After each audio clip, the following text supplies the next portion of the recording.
Hi weavers, welcome to my channel. అందరికీ నమస్కారం అండి. అందరూ ఎలా ఉన్నారు? బాగున్నారా? ఈ వీడియోలో 10 months బేబీస్ ఈజీగా వెయిట్ గెయిన్ అవ్వడానికి ఏమైనా రెసిపీ ఉంటే పెట్టమని చెప్పారు. సో వాళ్ళ కోసం నేను ఈ వీడియో చేస్తున్నాను.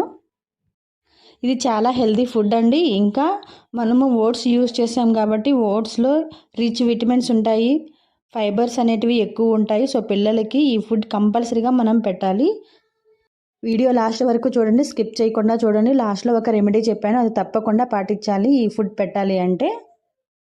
సో దీనికోసం నేను ఏం తీసుకున్నానంటే ఆల్మండ్స్ తీసుకున్నాను, బాదం పప్పులు 4 తీసుకున్నాను, ఇంకా 3 కాజు పప్పులు తీసుకున్నాను, ఇంకా పిస్తా అనేది ఆప్షనల్. ఇవి బాగా మనము రోస్ట్ చేసుకోవాలి. నేనైతే ఆయిల్ కానీ గీ కానీ ఏమీ యాడ్ చేయట్లేదు. ఇవంతా బాగా రోస్ట్ అయినాక 1 కప్ తీసుకున్నాను నేను ఓట్స్. ఈ ఓట్స్ కూడా మనము నార్మల్గానే రోస్ట్ చేసుకోవాలి. ఆయిల్ కానీ గీ కానీ ఏమీ యాడ్ చేయకూడదు. సో మనం బాగా అవి కరకరలాడేంత వరకు మనం రోస్ట్ చేసుకొని పక్కన పెట్టుకోవాలి. తర్వాత నేను సేమ్ క్వాంటిటీ శనగపప్పులు తీసుకున్నాను. మా సైడ్ శనగలు అంటారు, ఇంకా పుట్నాలని కూడా అంటారు. సో ఇవి నేను 1 కప్ తీసుకున్నాను. ఇవి కూడా బాగా రోస్ట్ చేసుకొని మనం పక్కన పెట్టుకొని కొంచెం చల్లారిన తర్వాత మిక్సీకి వేసుకొని స్మూత్ పౌడర్ లాగా చేసుకోవాలి. కరకరలాడకుండా స్మూత్ పౌడర్ లాగా చేసుకోవాలి. వీడియోలో చూస్తున్నారు కదా, సేమ్ ఇదే విధంగా ఉండాలి పౌడర్ అనేది. మనం ఇలా పట్టి చూస్తే స్మూత్గా వెళ్ళిపోవాలి. ఆ విధంగా చేసుకోండి, లేకుంటే గుల్లలు గుల్లలుగా ఉంటే పిల్లలు తినరు.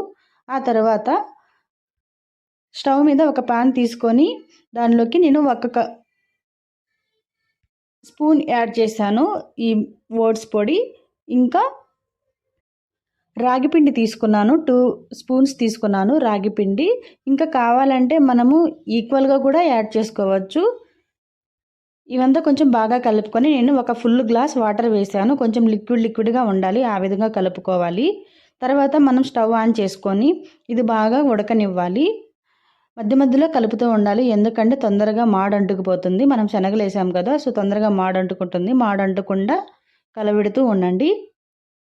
సో అది బాగా ఉడికిన తర్వాత చూస్తున్నారు కదా, ఈ విధంగా దగ్గరకు వస్తుంది. ఇలా దగ్గరికి వచ్చింది అనిపించినప్పుడు నేను కాచి చల్లార్చిన పాలు తీసుకున్నాను. ఇవి బఫెలో మిల్క్, కౌ మిల్క్ కానీ ఏమీ యూజ్ చేయకూడదు. ఇది 1 year అబోవ్ పిల్లలకైతే నేను మిల్క్ యాడ్ చేయాలి. 1 year బిలో పిల్లలకి 10, 11, 12 ఆ బేబీస్కి దయచేసి మిల్క్ యాడ్ చేయొద్దు. నార్మల్గానే మనం టేస్ట్ కోసం కొంచెం బెల్లం యాడ్ చేసి పెట్టేసి ఇవ్వచ్చు. మిల్క్ 1 year అబోవ్ అయితేనే యాడ్ చేయండి, లేకుంటే మీరు ఆల్రెడీ బయట పాలు అలవాటు చేసి ఉంటే యాడ్ చేసుకోవచ్చు.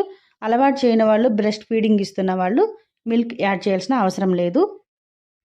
అంతే అండి. ఇది కొంచెం ఒక 2 minutes ఉడకపెట్టిన తర్వాత దగ్గరకు పడిపోతుంది. ఆ తర్వాత దాన్ని తీసి పక్కన పెట్టేసుకొని ఫీడింగ్ బౌల్లోకి మార్చుకొనేసి, సో కొంచెం లైట్గా గోరువెచ్చగా ఉన్నప్పుడే మనం పిల్లలకి పెట్టాలి.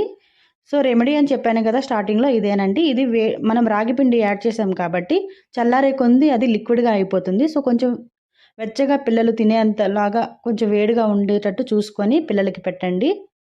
ఈ వీడియో మీకు నచ్చిందని అనుకుంటున్నాను. వీడియో నచ్చితే లైక్ చేయండి. ఫస్ట్ టైం వీడియో చూస్తున్న వాళ్ళు ఛానల్ సబ్స్క్రైబ్ చేసుకోండి.